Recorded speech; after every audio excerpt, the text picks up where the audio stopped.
And my final guest this morning is the Foreign Secretary, Dominic Raab. Welcome, Mr. Raab. Good morning. Can we start today by reminding ourselves of the government's traffic light system, about when unlocking was going to happen? I think we can see it on the screen coming up shortly. And there it is, yes. So can I ask you at what level we are now? Well, as we said before, we're transitioning from level 4 to level 3, so we remain at level 4 until that has been So we're at signalled. level 4. As I said, we're transitioning. And the reason we're able to take the steps that we are taking tomorrow in terms of car showrooms, in terms of open outdoor markets, in terms of starting to get primary school children back in larger numbers, is because of the progress we've made. And you can see that in the data. If you compare... I'm sorry to be picky about it, but are we at level 3 yet? No, we're transitioning from 4 to 3. So if we're not at level 3 yet, I wonder why we're relaxing restrictions, because it's very clear from that, and the government spent a lot of time telling us all about it, that at level 4, the current social distancing measures and restrictions should still apply, and yet from tomorrow they don't. Well, we get the independent advice on this. This is determined independently, and the reason we can take the steps is we've met our 5 tests.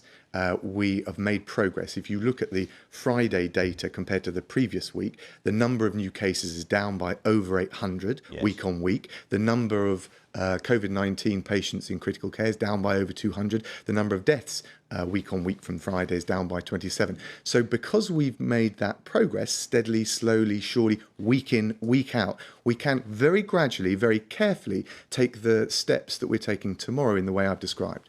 So Boris Johnson told us on the 10th of May, the COVID alert level will tell us how tough we have to be in our social distancing measures. The lower the level, the fewer the measures, the higher the level, the tougher and stricter we will have to be. Are we going to be at level 3 tomorrow? Well, that's not decided by me. It's decided independently by the experts, and they'll update. The answer is no, isn't it? But it's not quite as binary as you've described. We've taken evidence from the scientists. You've interviewing them on this show at various points. I spoke to Sir Patrick Vallance, the chief scientific advisor, over the weekend, and the measures that we're taking now, as we always said, are only taken on the condition that the 5 tests that we've set out have been met. They are being met, and of course we won't take any further steps, or indeed we'll have to take further restrictive measures if we find any uptick in the virus. It's just that this is not my test or anybody here's test. These are the government's tests, the government's rules that the government set out at great length last month, and it appears that you are deciding to break those rules because you're going to relax restrictions and social distancing measures at level 4, not at level 3. And therefore, I ask you, does this traffic light system really no longer apply? Well, no, the traffic light system will be updated by the Joint Biosecurity Centre when that's up and running.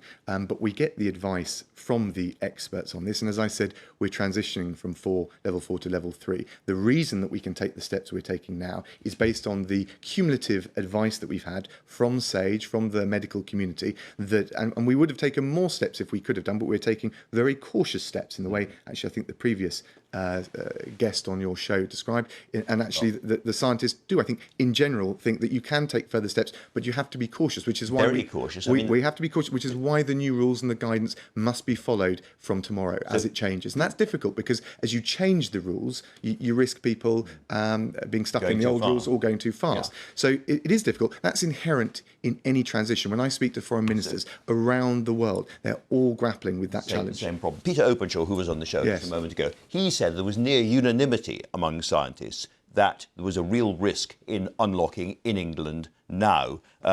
Sir Jeremy Farrar, we've heard a lot from him. He said COVID-19 is spreading too fast to lift the lockdown in England. And Professor Edmonds said something similar. He said it's clearly a political decision. It's not a scientific decision. Is the truth not that after following the science, as it were, being directed by the science, you are now listening to the science and taking it into account alongside other measures like the health of the economy? Well, first of all, by the way, we've got on SAGE at any one time 25 scientists participating. There's a range of subgroups. They don't all agree. They don't all agree, but you know they're mostly clustering around being worried about this unlocking. Well, let's come on to that. But so let's understand, we wouldn't expect them all to agree on a new pandemic. We have SAGE precisely so they can test the scientific evidence and the views that are based on it. And we take them, and that's why they are able to give us such rigorous advice, because they've tested it. In terms of the steps we take next, I mean, I said when we set out the 5 tests, it was a delicate and dangerous moment. This was weeks ago. Of course it is. As you come through the peak, what you want to try and do is keep the pressure down on the virus. I've given you the data, set it out quite clearly, the week-on-week trend data, which shows that we are making progress, but we don't want to see any uptick. And that's why with the testing and tracing mechanism, which has been in place, operational since Thursday, with 25,000 tracers, with the ability to do 10,000 cases each day, where you're looking at all of the contacts that new people with COVID-19 have got. All of those things I'm sorry to interrupt. mean that we can take the steps in a responsible way. This is very much on the edge because we've got more than 8,000 new cases of infectivity every single day at the moment, according to the ONS. But just to be clear about this, we've always said that this moment was very sensitive. It's not that suddenly the brakes come off and you just go full. We've always said that. Okay. And we've also always said that we've got to see the virus, and I've given you the data on new cases. It is coming down week on week. We've got to make as a trend. But it's also we've got to make sure we continue that progress. You're absolutely right about that. So if it goes from 8,000 plus to 9,000 to 10,000, at that point, do you reimpose the lockdown? Do you close schools? What do you do? So what we really want to avoid is any re-entering of the lockdown, because if we had a second spike in the way you've described, it would obviously be bad on public health grounds, but it would be bad for the economy, and I think it would be bad for public confidence. And so the really important thing is, as we take the measures, if there's any uptick in one particular locality or one particular setting, we've got the ability to take targeted measures. And that's why the test and tracing system will help us not just bear down on the virus, but take further steps along our roadmap to bringing life back to something a bit more resembling normal. So very specifically, we know at the moment, for instance, that there is a higher incidence in the northeast of England. If there was an uptick, as you put it, in Greater Manchester, would you lock down Greater Manchester? We will make sure we've got the panoply of measures that can be taken in a targeted way. I've been following that geographic data for weeks now, and there are slight variations. But overall, we've made good progress across the 4 nations, across regions, in bringing down the virus. But you're absolutely right. You have the ability to close down a city or a town if there is a rise in infection there. We've definitely got the ability, and indeed we will target specific settings or particular regions or geographic areas. Yes, absolutely. And that gives us the confidence to make sure-footed steps forward in the way that we're doing tomorrow and in the way we've set out in our roadmap. Now, crucial to this, of course, is test and trace. Yes. How many people have you traced so far? Well, we've got the tracers up and running, 25,000 recruited, and we've got the ability to make sure... That's ability. I'm just wondering how many people in England have been traced so far? I don't have the exact figures because it's only been running since Thursday, but they will be set out this week. But what I can tell you is that for every new case, we have the ability to... for every new case, we've got the ability for 10,000 of them to trace all the contacts they've had. So that system is up and running. Well, and that is one of the reasons we can have the confidence to take the further steps we're taking on Monday. You see, Arlene Foster could give me a number because they've had it up and running for 2 weeks. Yes. And we've had lots and lots of accounts of people who are trying to be trained for this, who've said it's going wrong, it's not ready, and so forth. And so I ask again, is there really going to be a world-beating test and trace system going tomorrow? Yes, no, it's been going since Thursday. We're up and running. World-beating? Absolutely, but we don't start from the same position as other countries who were hit by the previous pandemics and therefore had trialled and developed a tracing system. They have been more advanced. But what I can tell you is that the system is up and running. We've got the 25,000 tracers. We've got the ability for 10,000 new cases to check all of their contacts. And obviously, when we get the app up and operational, which will be coming soon, we need to make sure we've got that right. That will further strengthen our ability. And the reason test and tracing is so important is precisely because it allows us to take targeted measures, which mean that as we open up the economy, people's lives going a bit more closer to normal, we can be sure that we've got the thing under control. The Prime Minister keeps using this phrase, world-beating. Does that mean best in the world? I think a leading system tailored to British needs. Because, I mean, I'll give you the example, for instance, from South Korea, where one man went into 3 nightclubs and they tracked down 170 infections and traced 65,000 people within a matter of days. We're not going to be able to do that, are we?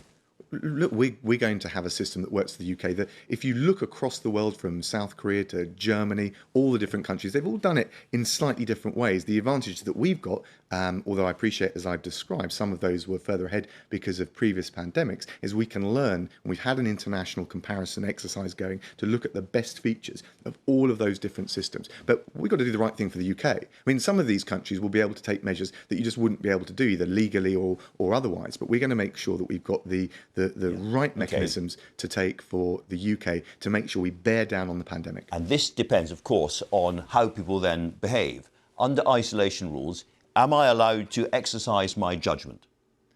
Look, we set out as much guidance, and with any rules and any law, it's a balance between being prescriptive, so people have got real certainty about what the rules are, but of course, ultimately, we do need people to exercise judgment and common sense. If under your new system... I'm just going to say, one of the reasons that we've got the progress with the virus that I've just described is precisely because the public have supported this and because they've exercised their common sense. So really important that that continues as we make changes to the rules. If under this system I'm told that somebody I have met has COVID-19 and I am asked to isolate, can I go to a house at the other end of the country? Can I choose a holiday home or a second home to go to? Or do I have to stick in my main residence? Well, you need to stick to the rules, and of course... But I can exercise my judgment and drive across the country, well, you exercise your judgment to follow the rules, but let's be clear. I think what you're trying to do is refer back to the situation in relation to Dominic Cummings, and of course... Might be that. Well, I understand that, but there were specific rules and exceptions set out for dealing with vulnerable people, in particular young children. But of course... So this is really important. Can you explain to us now what the exceptional circumstances are which allow people to break those rules?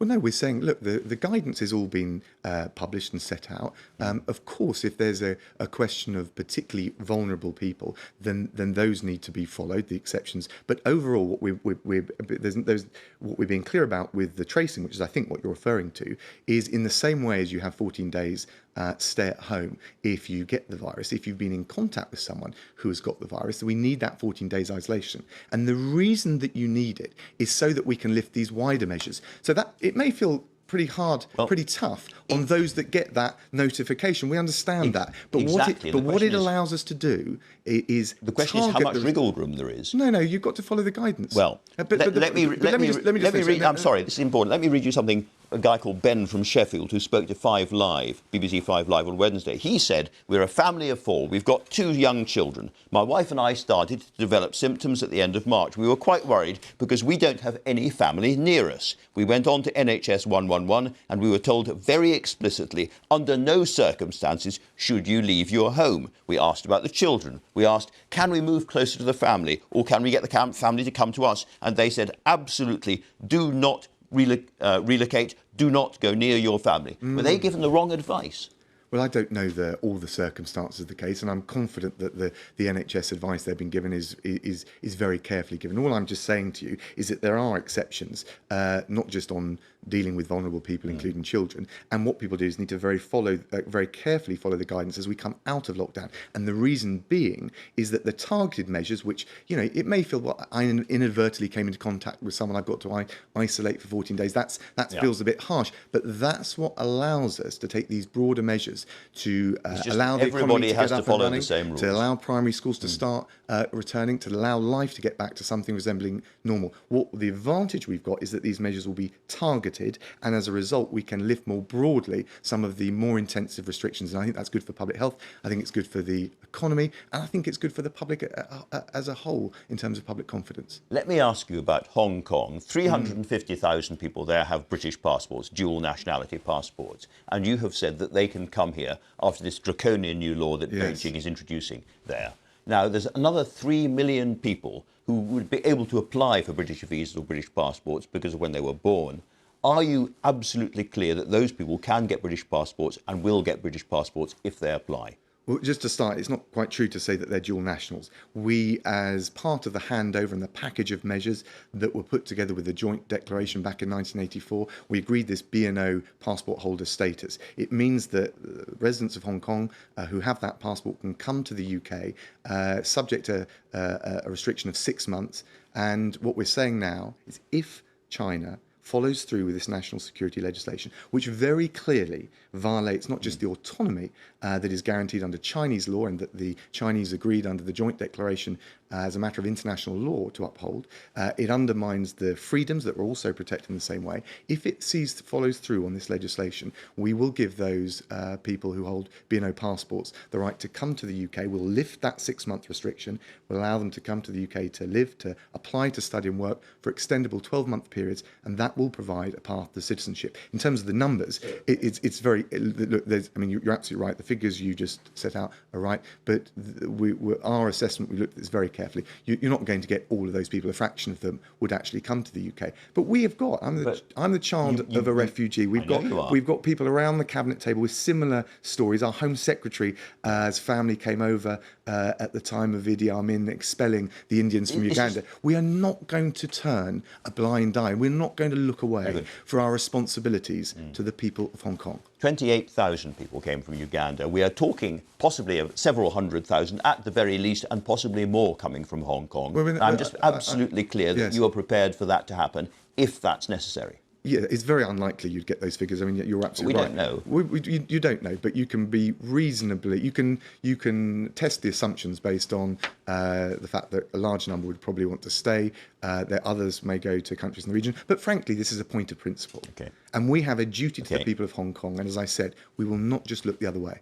After the death of George Floyd and the riots that have erupted all across America, President Trump tweeted, "When the looting starts, the shooting starts." What did you think when you read that tweet? I have long kept to the self-imposed guidance not to comment on what President Trump says or indeed other world leaders. It's not really what my job is. But what I would say is I'm deeply distressed by the scenes in relation to George Floyd. I've seen that the lead suspect's now been charged with murder. There is a federal review. We want to see America come back together and not tear itself apart over this. And of course, that is a very distressing and upsetting case.